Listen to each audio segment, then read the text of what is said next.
Hello friends, आज 17 days है आपकी और आपका जो प्रैक्टिस सेट नंबर है आज 3 रहेगा। प्रैक्टिस सेट 3 का आपका फर्स्ट क्वेश्चन रहेगा। बिना किसी देरी के, कोई टाइम वेस्ट नहीं किया जाएगा, सीधा मुद्दे पे आते हैं। फर्स्ट क्वेश्चन आता है हमारा इसके अंदर, फर्स्ट क्वेश्चन एज आता है हमारा इसके अंदर, विकास। विकास प्रक्रिया का एक चरण होता है, इसका क्षेत्र कैसा होता है? जिसमें हमें ऑप्शन दिए हुए हैं सीमित, सेकंड दिया है विस्तृत, सी ऑप्शन दिया हुआ है ए और बी दोनों, और डी ऑप्शन दिया हुआ है इसमें कोई भी नहीं। तो विकास प्रक्रिया का एक चरण होता है, ये सबको पता है। इसका जो क्षेत्र है वो कैसा होता है? सीमित होता है, विस्तृत होता है, या फिर ये दोनों होते हैं? तो इसका करेक्ट आंसर होगा आपका, तो इसका करेक्ट आंसर आता है आपका ए ऑप्शन। ए ऑप्शन इसका करेक्ट आंसर आता है कि इसका जो क्षेत्र है वो कैसा होता है? सीमित होता है। कि जो वृद्धि और विकास की प्रक्रिया का एक चरण है, इसका क्षेत्र कैसा होता है? सीमित होता है इसका जो क्षेत्र है, ठीक है। क्योंकि जो वृद्धि है वो मुख्य रूप से क्या होती है? शरीर के आकार और संरचना में होने वाला क्या है? एक तरह से मात्रात्मक परिवर्तन होता है। कैसा परिवर्तन होता है आपका? मात्रात्मक परिवर्तन होता है, ठीक है। यह मात्रात्मक जो परिवर्तन होता है उसको संदर्भित करता है, ठीक। तो जैसे कि हमारा फॉर एग्जांपल ऊंचाई हो गया हमारा, ठीक है, हमारा वज़न का बढ़ना हो गया, तो ये हमारे किसके अंदर आता है? हमारा ये आता है वृद्धि के अंदर, ओके। और ये एक विशिष्ट समय में होता है और अवधि में होता है, ठीक है। एक निश्चित सीमा तक ही ये चीज़ें होती हैं। मीन्स आपने देखा होगा कि आपकी जो ऊंचाई है, लंबाई जो है, ऐसे थोड़ी ना है कि तब से आप पैदा हुए हो और तब तक मरते नहीं, प्रौढ़ावस्था तक वो बढ़ती रहती है, बढ़ती रहती है, बढ़ती रहती है। ऐसा कहीं हुआ है? नहीं होता ना। तो ये क्या है? एक निश्चित सीमा तक होती है। कैसी सीमा तक होती है? निश्चित सीमा तक होती है। ये जो ऊंचाई, वज़न का बढ़ना, ये सारी चीज़ें जो होती हैं, ये आपकी एक निश्चित सीमा तक होती हैं। और वहीं अगर हम विकास के बारे में बात करते हैं तो विकास दूसरी ओर एक क्या है? व्यापक प्रक्रिया होती है। कैसी होती है? एक जो विकास होता है वो क्या होता है आपका? विकास जो होता है वो क्या होता है आपका? वो होता है एक व्यापक प्रक्रिया जिसमें शारीरिक, मानसिक, सामाजिक और भावनात्मक सभी पहलू में होने वाले गुणात्मक और मात्रात्मक परिवर्तन शामिल होते हैं इसमें आपका, ठीक है। ठीक है, यहाँ क्वेश्चन में एक मिस प्रिंट हो गया। यहाँ पे देखना है वृद्धि आना था आपका। क्या आना था यहाँ पे? वृद्धि, सॉरी। कि वृद्धि विकास प्रक्रिया का एक चरण होता है, इसका क्षेत्र कैसा होता है? तो तब इसका करेक्ट आंसर आना था सीमित, ठीक है। क्योंकि सीमित दायरे के अंदर ये सारी चीज़ें होती हैं। क्योंकि जो वृद्धि है वो मुख्य रूप से जो मुख्य रूप से होती है वो शारीरिक परिवर्तन तक ही सीमित होती है। इसमें जो होते हैं, जो वृद्धि होती है उसमें आपका क्या होता है? सीमित दायरे तक होती है। इसमें जो मानसिक होती हैं, मानसिक, आपका सामाजिक, आपकी भावनात्मक जो विकास है वो शामिल नहीं है या नहीं होता है इसके अंदर, ठीक है। इसलिए हम कहते हैं कि जो विकास है वो कैसा होता है? विस्तृत होता है, वो व्यापक होता है। लेकिन यहीं अगर वृद्धि की बात करते हैं कि वृद्धि विकास प्रक्रिया का एक चरण तो होता है, लेकिन इसका क्षेत्र कैसा होता है? इसका क्षेत्र होता है आपका सीमित होता है। इसका क्षेत्र क्लियर हो गया। क्योंकि आपका जो ये होता है, वृद्धि जो होती है ये मात्रात्मक परिवर्तन होता है, बट जो आपका विकास होता है, यहीं अगर विकास के बारे में बात करते हैं तो ये आपका गुणात्मक और मात्रात्मक, ये आपका दोनों होता है। इसमें दोनों परिवर्तन आपके शामिल होते हैं। क्लियर? कोई भी प्रॉब्लम हो आपको किसी भी टॉपिक से रिलेटेड या फिर किसी भी क्वेश्चन से रिलेटेड, तो आप कमेंट बॉक्स में लिखना, आपकी जो प्रॉब्लम है उसको सॉल्व किया जाएगा, ठीक है। नाउ नेक्स्ट क्वेश्चन आता है हमारा। आपको पहले चलो इस क्वेश्चन को थोड़ा और डिटेल में जाते हैं कि शॉर्ट में भी अगर इसको देखा जाए तो बस ये याद रखना है कि वृद्धि जो है वो आपकी सीमित होती है और जो आपका विकास होता है वो आपका व्यापक होता है, उसका क्षेत्र व्यापक होता है। ठीक है, नेक्स्ट क्वेश्चन आता है आपका। Next question is next question आता है कि नेक्स्ट क्वेश्चन इज कि बालक के व्यक्तित्व के सर्वांगीण विकास के लिए ये आवश्यक है कि उसके डैश की जानकारी शिक्षक को हो। फर्स्ट ऑप्शन आता है व्यवहार, सेकंड ऑप्शन आता है ज्ञान, थर्ड ऑप्शन आता है कक्षा के मित्र और डी ऑप्शन आता है आपका साथियों को। तो बालक का जो व्यक्तित्व है उसका सर्वांगीण जो विकास होने वाला है, तो यह आवश्यक है कि उसकी जानकारी शिक्षक को हो। किस चीज़ की? जो बालक है किस चीज़ की जानकारी शिक्षक को होनी चाहिए? व्यवहार की, उसके ज्ञान की, कक्षा के मित्र को या साथी को। तो इसका करेक्ट आंसर आपका होगा, करेक्ट आंसर इज इसका होगा आपका, सबसे पहले तो आंसर पता होना चाहिए, आंसर होगा इसका व्यवहार। ठीक है, तो इसका करेक्ट आंसर क्या है? व्यवहार। कि जो शिक्षक होता है, जो हमारा कौन होते हैं, जो हमारे टीचर होते हैं, ठीक है, उनको बालक की आवश्यक जानकारी जो है उसके व्यवहार की जानकारी क्या है, शिक्षक को होनी चाहिए। अब क्यों होनी चाहिए? कि जो शिक्षक है, शिक्षक को बच्चे के व्यवहार के कारण को समझना चाहिए। ठीक है, किसको समझना चाहिए? कि जो बालक है उसके कारण को क्या है, उसके कारण को समझना। ठीक है, व्यवहार के अंदर आता है कि उसके कारण को समझना। इससे क्या है, शिक्षक बच्चों को बेहतर ढंग से क्या है, मार्गदर्शन करा सकता है। क्या करा सकता है? मार्गदर्शन कर सकता है उसका। और उसके अंदर जितने भी नेगेटिव वाले जो व्यवहार होते हैं, जो नकारात्मक व्यवहार होते हैं, उसको वो पॉजिटिव व्यवहार में या फिर सकारात्मक दिशा में बदल उसको सकता है आपका। ठीक है, नेक्स्ट क्वेश्चन आता है इसमें। नेक्स्ट क्वेश्चन इज आता है इसमें थर्ड नंबर का क्वेश्चन आता है कि किसी बालक का शारीरिक लक्षण प्रभावित होता है। कोई बच्चा है उसका शारीरिक लक्षण जो है वो प्रभावित होता है। फर्स्ट ऑप्शन आता है आपका केवल पिता के डीएनए से, सेकंड ऑप्शन आता है केवल माता के डीएनए से, थर्ड ऑप्शन आता है ना माता ना पिता के डीएनए से, और डी ऑप्शन आता है माता पिता दोनों के डीएनए से। तो इसका करेक्ट आंसर क्या होगा आपका? तो इसका करेक्ट आंसर क्या होगा? करेक्ट आंसर इज इसका होगा माता पिता दोनों के डीएनए से। कि जो माता पिता होते हैं उनके डीएनए से बालक का शारीरिक लक्षण जो है प्रभावित होता है। ऐसा नहीं है कि केवल पिता के डीएनए से होता है या फिर केवल माता के डीएनए से होता है, और ऐसा भी नहीं होता कि ना पिता के और ना माता के, इन दोनों के ही डीएनए से क्या है, बालक का शारीरिक लक्षण जो है प्रभावित होता है आपका। अब किस प्रकार होता है कि जो माता पिता होते हैं, ठीक है, माता है मीन्स मदर है और यहाँ पे क्या है, फादर है आपके, तो इन दोनों से क्या है, आधे आधे जो हैं, इनके आधे और इनके आधे, मदर के भी आधे और फादर के भी आधे जो जीन होते हैं वो बच्चे को प्राप्त होते हैं। और ये जीन जो हैं बच्चे के शारीरिक विशेषता, जैसे कि फॉर एग्ज़ाम्पल कि बच्चे की जो लंबाई होती है, ठीक है, बच्चे की आँखों का रंग जो होता है, क्या होता है, आँखों का रंग, आँखों का जो रंग होता है, बाल का जो रंग होता है, या फिर त्वचा का, देखा होगा कोई बच्चा काला होता है, कोई बच्चा गोरा होता है, कोई सांवला होता है। तो ये जो सारे के सारे जो इफ़ेक्ट पड़ते हैं, शारीरिक जो लक्षण जो प्रभावित होते हैं, ये इसी कारण से होते हैं क्योंकि माता पिता दोनों के डीएनए से ही इस चीज़ का प्रभाव पड़ता है आपका। ठीक है, आपने देखा होगा कि जो माता पिता क्या हैं, हाइट में छोटे होते हैं, कद में छोटे होते हैं, तो उनके संतान भी छोटी होती है।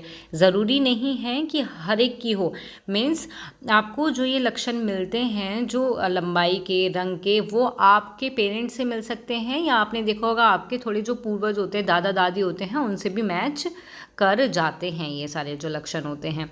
तो एक तरह से कह सकते हैं हम कि ये क्या है, एक तरह से आनुवांशिक होता है ये। ओके, और इस तरीके और क्या होता है इसमें, इसी तरीके से इसके एक दो एग्जाम्पल और हैं, जैसे मैंने यहाँ बताया आँखों का रंग, कि अगर माता पिता में से एक की आँखें नीली होती हैं, आपने कुछ बच्चे देखे होंगे किसी की आँखें नीली होती हैं, किसी की भूरी होती हैं, तो ये सब क्या होता है, ये दोनों का मिश्रण ही हो सकता है। जो माता पिता होते हैं उनके डीएनए के कारण ही ये सब होता है। ऐसी त्वचा का रंग काला, गोरा, गहरा, सांवला, ये सब क्या होता है, माता के और पिता दोनों के डीएनए जो हैं बच्चे के शारीरिक लक्षणों को निर्धारित करने में बहुत इम्पोर्टेंट भूमिका निभाते हैं।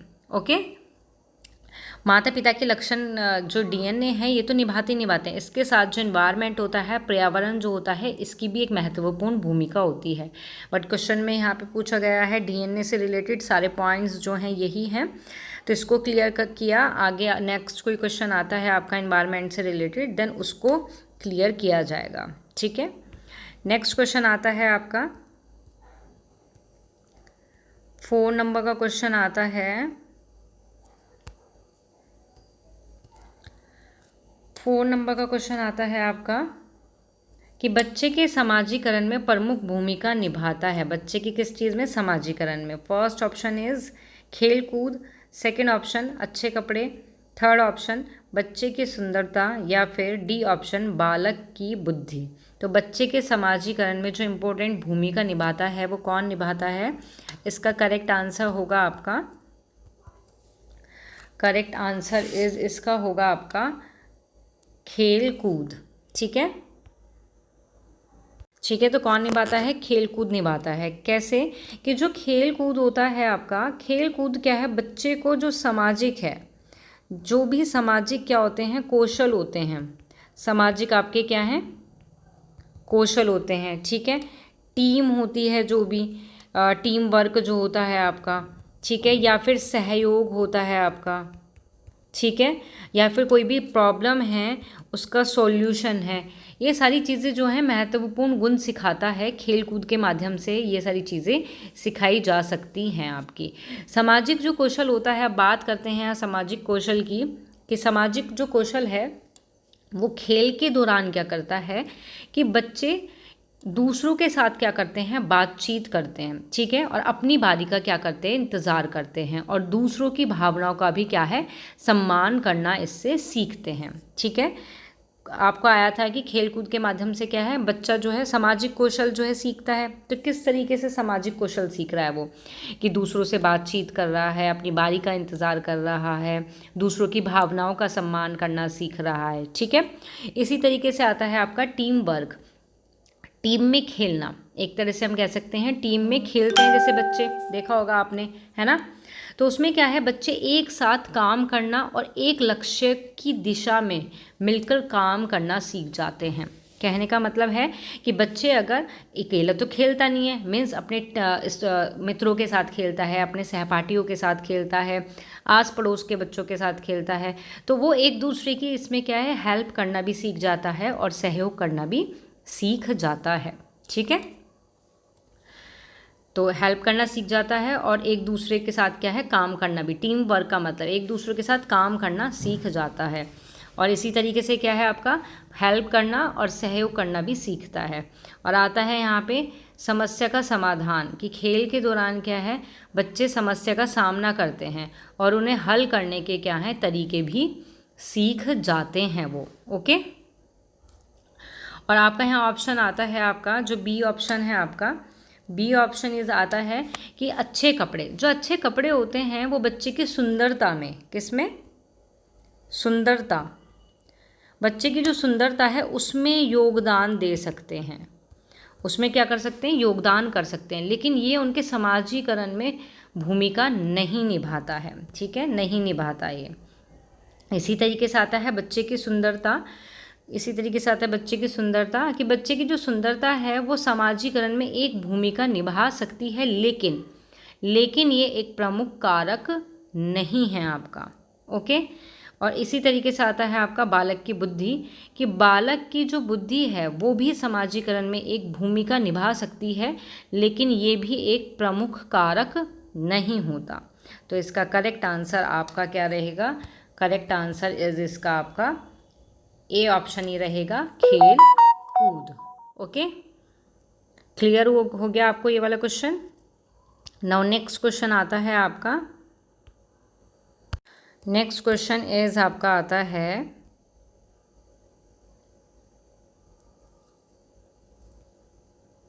नेक्स्ट क्वेश्चन कि बाल केंद्रित शिक्षा के द्वारा क्या संभव नहीं हो सकता। तो आपका फर्स्ट ऑप्शन इज प्रत्येक बालक पर पृथक या रूप से ध्यान देना। बी ऑप्शन आता है प्रत्येक बालक की ज़रूरत को समझना। सी ऑप्शन आता है आपका प्रत्येक बालक पर शिक्षक के द्वारा ध्यान दिया जाना। या फिर डी ऑप्शन आता है बच्चे के पाठ्यक्रम में सुधार। ठीक है, क्या बच्चे के पाठ्यक्रम में सुधार। क्वेश्चन ध्यान से पढ़ना कि बाल केंद्रित शिक्षा के द्वारा क्या संभव नहीं हो सकता है। तो इसका जो करेक्ट आंसर है, करेक्ट आंसर इज रहेगा इसका ए ऑप्शन कि प्रत्येक बालक पर पृथक रूप से ध्यान नहीं दिया जाना चाहिए। तो इसका क्या है, ये करेक्ट आंसर रहेगा। क्यों? क्योंकि बाल केंद्रित शिक्षा के द्वारा क्या संभव नहीं है, वो तो करेक्ट आंसर ही हो गया। संभव होता क्या है कि प्रत्येक बालक की ज़रूरत को समझना। आपने देखा होगा बाल केंद्रित शिक्षा का मतलब यही है, बाल केंद्रित स्टूडेंट बेस्ड जो है आपकी शिक्षा रहे। ठीक है, तो उसमें क्या है, हम बालक के जो प्रत्येक बालक है, हर एक स्टूडेंट है, उसकी ज़रूरत को क्या है समझना होगा। तो ये तो करेक्ट है आपका। ये ऑप्शन आता है आपका सी ऑप्शन आता है कि प्रत्येक बालक पर शिक्षक के द्वारा ध्यान दिया जाना चाहिए। तो ये भी करेक्ट है कि भाई टीचर अगर क्लास के अंदर आता है तो वो हर एक बालक पर ध्यान देगा। ऐसा नहीं है कि जो इंटेलिजेंट बच्चा है सिर्फ उसी को देखेगा, उसी को पढ़ाएगा, और जो वीक बच्चा है उसकी तरफ ध्यान नहीं देगा। तो ऐसा नहीं होता। इसमें क्या है, प्रत्येक बालक पर जो टीचर होता है वो ध्यान देता है आपका। ठीक है, उसके बाद आता है बच्चे के पाठ्यक्रम में सुधार। तो ये भी है, बच्चा का जो पाठ्यक्रम है उसमें सुधार भी लाना होता है, चेंजेस भी करने होते हैं। क्योंकि कोई बच्चा किस तरीके से सीखता है, किस तरीके के पाठ्यक्रम हमें तैयार करना है, हमें बालक को जानना है इस चीज़ में। तो बच्चे का जो पाठ्यक्रम में सुधार है ये भी करेक्ट है। तो इनकरेक्ट इसका क्या है, नहीं हो सकता। तो इसका इनकरेक्ट आंसर होगा आपका ए ऑप्शन। ठीक है, नाउ नेक्स्ट क्वेश्चन आता है हमारा, नेक्स्ट क्वेश्चन आता है बुद्धि। नेक्स्ट क्वेश्चन आपका बुद्धि से है कि बुद्धिमान बच्चे का लक्षण नहीं है। उपयुक्त में से कौन सा कथन रहेगा इसमें करेक्ट कि बुद्धिमान बच्चे का लक्षण नहीं है। फर्स्ट, जो अमूर्त रूप से सोचता है। सेकंड, नए परिवेश में स्वयं को समायोजित करना। सी ऑप्शन, उचित तरीके से संप्रेषण करने की क्षमता। या डी ऑप्शन आपका, निबंधों को रटने की क्षमता। तो इसका आपका करेक्ट आंसर क्या होगा, इसमें है उपयुक्त नहीं है। तो इसमें आपको, मेरे को लगता है, आई थिंक आपको समझ में आ गया होगा क्वेश्चन में क्या पूछ रहा है, और आंसर भी मे बी सबको ही पता होगा। अगर ये क्वेश्चन का आंसर भी नहीं पता तो भाई आप स्टडी नहीं कर रहे हो फिर सीटेट की, सीडीपी की। तो आपको इसका आंसर तो पता होना चाहिए कि इसका करेक्ट आंसर आपका क्या होगा। कमेंट बॉक्स में लिखो। आप क्वेश्चन देखते ही आपको आंसर लिख देना है कि भाई इस क्वेश्चन का आंसर तो मैम ये वाला होना चाहिए। ठीक है, तो इसका करेक्ट आंसर बताइए।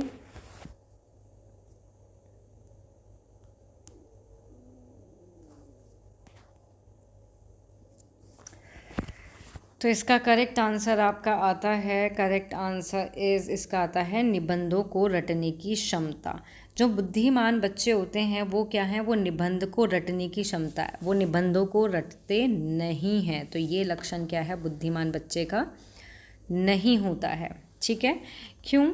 जो अमूर्त रूप से सोचता है। देखो फर्स्ट ऑप्शन देखो पहले यहाँ पे कि जो अमूर्त रूप से जो बच्चा सोचता है वो एक बुद्धिमान बच्चा होता है। क्योंकि जो बुद्धिमान बच्चे होते हैं वो अमूर्त अवधारणाएं या विचार जो होते हैं उनके, या फिर समस्या को समझने में या उससे निपटने में क्या है, एक तरह से सक्षम होते हैं बिल्कुल। और वो क्या करते हैं, जटिल समस्या को हल कर लेते हैं। और इनके अंदर क्या होता है, इनके अंदर जो नए विचार होते हैं, क्या होते हैं आपके नए जो विचार होते हैं उनको उत्पन्न करने और जो अमूर्त अवधारणा है उसको समझने में अच्छे होते हैं। कौन? बुद्धिमान बच्चे। तो ये तो इसका क्या है, ये एक तरह से बुद्धिमान बच्चे के लिए करेक्ट है, और इसमें क्वेश्चन में पूछा है लेकिन नहीं, तो उस चीज़ के अकॉर्डिंग इसका आंसर जो है वो ये रहेगा। इसी तरीके से इसका जो ऑप्शन आता है आपका बी, कि नए परिवेश में भी क्या है, जो इंटेलिजेंट बुद्धिमान बच्चे होते हैं वो स्वयं को क्या है, समायोजित कर लेते हैं। और नेक्स्ट ऑप्शन आता है इसका, उचित तरीके से संप्रेषण करने की क्षमता। जो बुद्धिमान बच्चे होते हैं उनमें उचित तरीके से संप्रेषण करने की भी क्षमता होती है। तो इसका करेक्ट आंसर इज होगा डी ऑप्शन, और ये सारे ऑप्शन जो हैं इसके अकॉर्डिंग करेक्ट हैं बुद्धिमान बच्चे के अकॉर्डिंग, लेकिन इसमें एक पूछा गया लक्षण नहीं है, उसके अकॉर्डिंग आपका डी ऑप्शन करेक्ट रहेगा। ठीक है, नेक्स्ट क्वेश्चन आता है हमारा, नेक्स्ट क्वेश्चन है हमारा, कई पदों के योग से बने डैश पदबंध कहलाते हैं। फर्स्ट ऑप्शन आता है इसमें हमारा वाक्यांश, सेकेंड ऑप्शन आता है इसमें हमारा शब्द, थर्ड ऑप्शन मुहावरे, या फिर डी ऑप्शन आपका वाक्य। तो इसका करेक्ट आंसर क्या होगा आपका? करेक्ट आंसर इसका होगा आपका फर्स्ट ऑप्शन रहेगा कि वाक्यांश, कि जो कई पद हैं, पद के योग से बना जो पदबंध होता है उसको हम क्या कहते हैं? वाक्यांश कहते हैं। ठीक है, इसमें क्या होता है कि जब एक से अधिक पद मिलकर, क्या होता है इसमें कि जब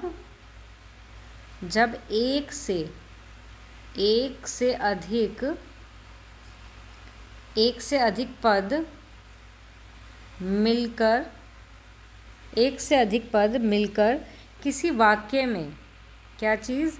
किसी वाक्य में एक इकाई के रूप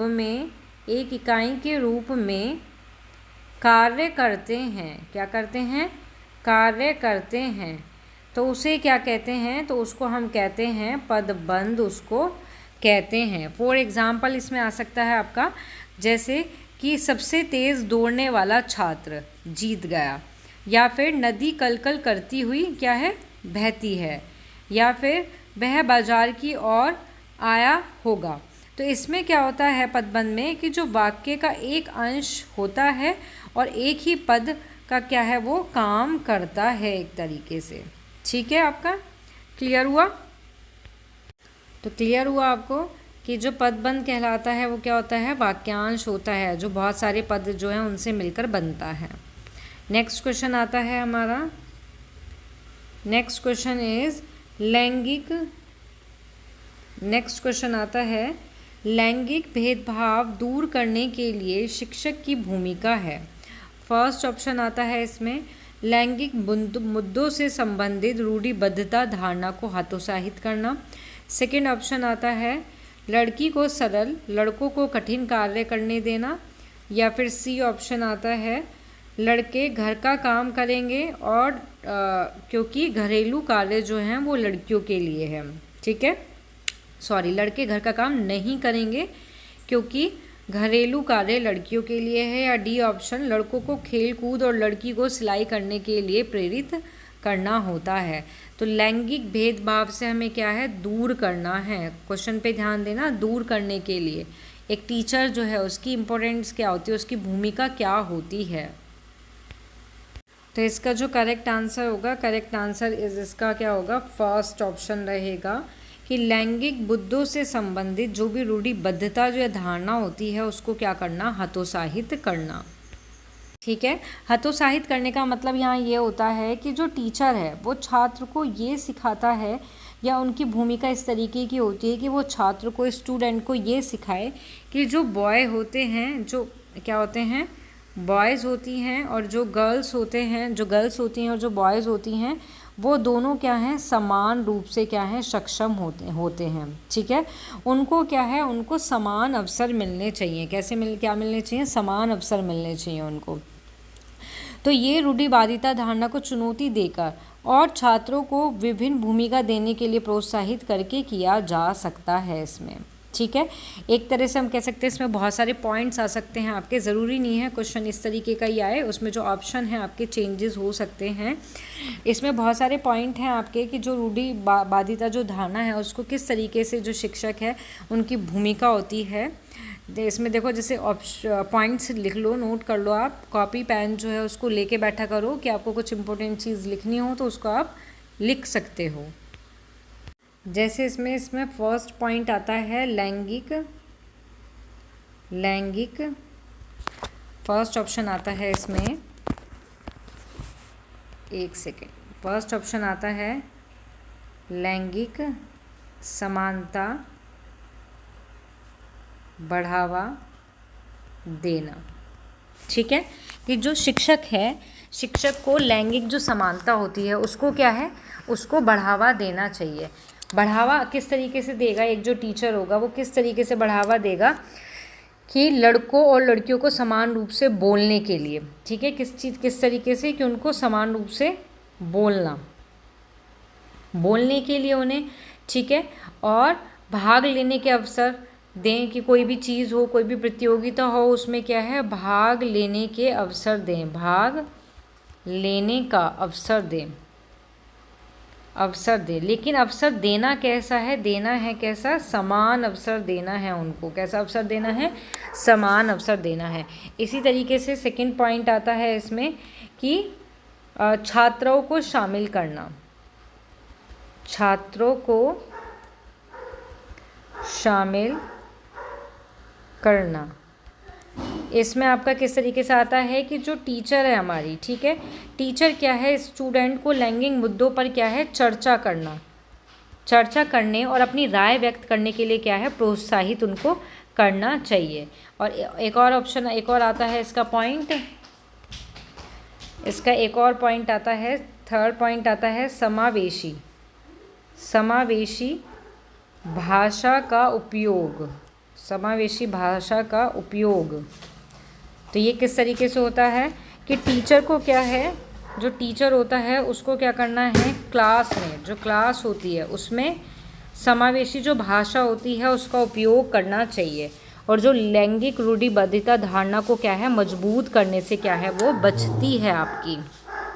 तो इसका एक महत्वपूर्ण और जो इम्पोर्टेंट जो एग्जाम्पल है, जो मोस्ट इम्पोर्टेंट है, जो मोस्टली आता भी है, आपने देखा भी होगा क्वेश्चंस में, प्रीवियस ईयर के जो आपके क्वेश्चन पेपर थे उसमें देखा होगा कि जो एक टीचर है, क्या है आपका, एक टीचर होता है, आपने एग्जाम्पल देखा होगा कि एक टीचर है, ठीक है, एक टीचर जो है वो क्या कर सकती है कि मोस्टली आपने देखा होगा कि जो बच्चे हैं, बच्चे मोस्टली बोलते हैं, या आपने सुना होगा ये चीज़ कि जो गर्ल्स हैं वो क्या है, वो मैथ्स में क्या होती हैं, कमज़ोर होती हैं। ठीक है, और जो बॉयज़ होते हैं उनका जो मैथ्स होता है वो कैसा होता है, बढ़िया होता है, बहुत स्ट्रॉन्ग होता है, बढ़िया होता है या स्ट्रॉन्ग, कुछ भी लिख सकते हैं हम यहाँ पे। तो टीचर को क्या करना चाहिए ऐसी कंडीशन में, टीचर को क्या करना चाहिए कि छात्रों को एक बहस में भाग लेने के लिए प्रोत्साहित कर सकते हैं। ठीक है, जिसमें क्या हो, वो लैंगिक समानता के महत्व पर चर्चा करते हैं। उसमें क्या है कि लैंगिक समानता का एक चर्चा होनी चाहिए, लैंगिक समानता के बारे में। ऐसा नहीं है कि भाई गर्ल्स जो हैं वो मैथ्स में क्या है, कमज़ोर हैं, बॉयज़ जो हैं वो बढ़िया होते हैं, या फिर गर्ल्स जो है घर का काम करती हैं, बॉयज़ बाहर का काम करते हैं, या गर्ल्स जो हैं वो विनम्र होती हैं, लड़के जो हैं वो कठोर होते हैं। तो ये चीज़ें ना हो, समानता हो, इस तरीके की चर्चा होनी चाहिए। ठीक है, तो बहुत सारे ऐसे एग्जाम्पल हैं जिससे हम क्या कर सकते हैं, जिससे हम रूढ़िवादिता जो धारणा को हम क्या है, हतोत्साहित कर सकते हैं। इसी तरीके से एक और आती है कि एक जो टीचर है उसको कक्षा में एक ऐसी कहानी सुना सकते हैं, बच्चों के सामने इस तरीके की कहानी सुनाओ जिसमें एक लड़की क्या है, एक वैज्ञानिक हो, और एक लड़का क्या है, एक कलाकार हो।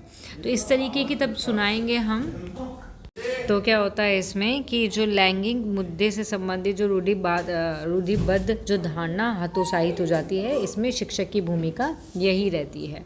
ठीक है, नेक्स्ट क्वेश्चन आता है हमारा, नेक्स्ट क्वेश्चन आता है इसके अंदर कि स्वयं में प्रत्येक विद्यार्थी विशिष्ट है, इसका क्या मतलब होता है। आपका फर्स्ट ऑप्शन आता है कि दो बालक की योग्यता रुचि में एक समान नहीं होती। ठीक है। सेकंड ऑप्शन आता है सभी बालक के लिए एक तरह का पाठ्यक्रम संभव नहीं है। सी ऑप्शन आता है प्रत्येक बालक लक्ष्य विशेषता अलग अलग होती हैं। और डी ऑप्शन आता है आपका विषम रूपी कक्षा में शिक्षार्थी की जो क्षमता होती है वो विकसित करना असंभव है। तो करेक्ट आंसर आपका क्या होगा कि स्वयं में प्रत्येक विद्यार्थी क्या होता है, विशिष्ट होता है। इसका मतलब बताना है हमें। तो इसका करेक्ट आंसर आपका होगा, करेक्ट आंसर इसका होगा आपका कि दो बालकों की जो योग्यता होती है और जो रुचि में एक समान नहीं होते हैं। क्यों? क्योंकि स्वयं में प्रत्येक विद्यार्थी क्या है, विशिष्ट है। इसका मतलब ये है कि दो बालक होंगे, ठीक है, अगर दो बच्चों की अगर हम बात करते हैं तो उनकी जो इंटरेस्ट है ज़रूरी नहीं है कि वो सेम हो, एक जैसा हो। कि किसी की डांस में रुचि है, किसी की कला में रुचि है, किसी की संगीत में रुचि है, तो हर किसी की रुचियाँ क्या हैं, अलग होती हैं, मतलब समान नहीं होती हैं। और योग्यता भी उनकी क्या होती है, अलग होती है। इस तरीके से वो खुद में प्रत्येक विद्यार्थी क्या होता है, विशिष्ट होता है। उसके बाद नेक्स्ट ऑप्शन है इसके अंदर जो गलत है, बट देख लो इसको फिर भी, कि सभी बालक के लिए एक तरह का पाठ्यक्रम संभव नहीं है। तो इसमें यही है, सभी बालक के लिए एक तरह का पाठ्यक्रम संभव नहीं है। तो ये क्या है, ये एक तरह से विद्यार्थी के लिए विशिष्ट नहीं है। मीन्स स्वयं में प्रत्येक विद्यार्थी इससे विशिष्ट स्पष्ट नहीं होता। नेक्स्ट है आपका प्रत्येक बालक के लक्ष्य अलग अलग होते हैं। तो करेक्ट है ये कि प्रत्येक जो बालक हैं उसके लक्ष्य क्या होते हैं, करेक्ट अलग अलग होते हैं। विषम रूपी कक्षा में शिक्षार्थी की क्षमता विकसित करना असंभव होता है। कुल मिला के ये है कि इसका करेक्ट आंसर आपका रहेगा ए ऑप्शन। ठीक है। नेक्स्ट क्वेश्चन आता है आपका, नेक्स्ट क्वेश्चन इज बच्चों के विकास से संबंधित निर्माण और खोज सिद्धांत किसने दिया था। फर्स्ट ऑप्शन जीन पियाजे, second option Skinner, third option Kohlberg या फोर्थ ऑप्शन आपका ब्रूनर। तो किसने दिया था, बात हो रही है यहाँ पे निर्माण और खोज के सिद्धांत को बच्चे के विकास से संबंधित। तो इसका जो करेक्ट आंसर है, करेक्ट आंसर इसका होगा आपका जीन पियाजे। ठीक है, कि जीन पियाजे जो हैं इन्होंने क्या है, निर्माण और खोज का सिद्धांत दिया था, जिसे क्या है, जिसे रचनावाद भी कहा जाता है। इसको क्या कहा जाता है, इसको रचनावाद, क्या कहा जाता है, रचनावाद भी कहते हैं। ठीक है, जीन पियाजे के द्वारा दिया गया था। जीन पियाजे का मानना ये था कि बच्चे सक्रिय रूप से, जो बच्चे होते हैं, जो बालक होता है वो किस रूप से, सक्रिय रूप से क्या है, दुनिया के साथ बातचीत करके अपने अनुभव से सीखकर अपने ज्ञान का क्या करते हैं, निर्माण करते हैं। ठीक है, जीन पियाजे का मानना ये भी था कि बच्चे, जीन पियाजे ने क्या है, 4 चरण दिए थे। कितने चरण दिए थे आपके, 4 चरण दिए थे। ठीक है, और इन्होंने कहा था कि जो चरण के माध्यम से क्या है, बच्चा आगे बढ़ता है, क्योंकि वो अपने आसपास की दुनिया के साथ क्या है, बातचीत करता है और अपने ज्ञान का क्या करता है, निर्माण करता है। उन्होंने बच्चे को क्या कहा है, जीन पियाजे ने बच्चे को क्या कहा है, नन्हा वैज्ञानिक कहा है। क्यों?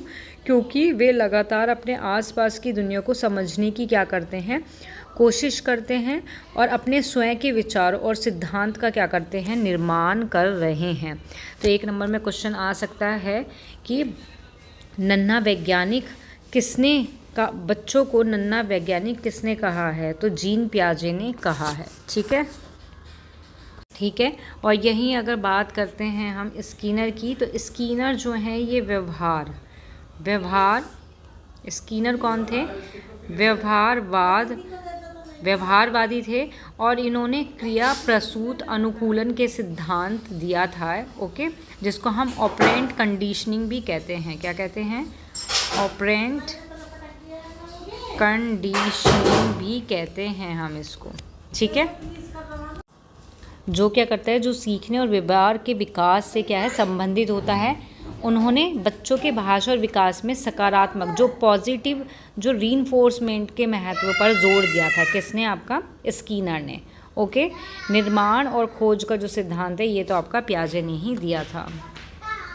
और यहीं अगर हम बात करते हैं कॉलबर्ग की, तो कॉलबर्ग जो है इन्होंने नैतिक विकास का जो सिद्धांत है, नैतिक विकास का जो सिद्धांत है ये दिया है इन्होंने। निर्माण और खोज का सिद्धांत नहीं दिया है अपना आपका, ठीक है। तो कॉलबर्ग जो हैं इन्होंने नैतिक तर्क के विकास पर केंद्रित है, और पियाजे जो हैं वो हैं आपके निर्माण और खोज का सिद्धांत उन्होंने दिया है। और इनका जो नैतिक विकास का सिद्धांत है इसमें इसमें 3 स्तर हैं, 3 स्तर होते हैं, जिसमें प्रत्येक में क्या होते हैं, 2 चरण होते हैं आपके। ओके, तो इसका जो करेक्ट आंसर है, 4 ऑप्शन रहने दो, इसका जो करेक्ट आंसर है वो क्या रहेगा, जीन पियाजे रहेगा। ओके, तो यहाँ आपकी क्लास जो है ये समाप्त होती है। मिलते हैं नेक्स्ट क्लास में। प्रैक्टिस सेट जो है आपका वो 4 कराया जाएगा। तो एक भी आपको अगर वीडियो पसंद आए तो इसको लाइक शेयर सब्सक्राइब करना ना भूलें, और जो भी वीडियो देखते हो आप बिना स्किप करे हुए देखो, तो आपको और मज़ा आएगा देखने में। ये नहीं कि स्किप कर करके हमने आधे घंटे की वीडियो को 15 मिनट में ही देख लिया। पूरा ढंग से तसल्ली से देखोगे तो आपके CDP में 25+ नंबर तो आपके कहीं पे भी नहीं गए। Okay, thank you.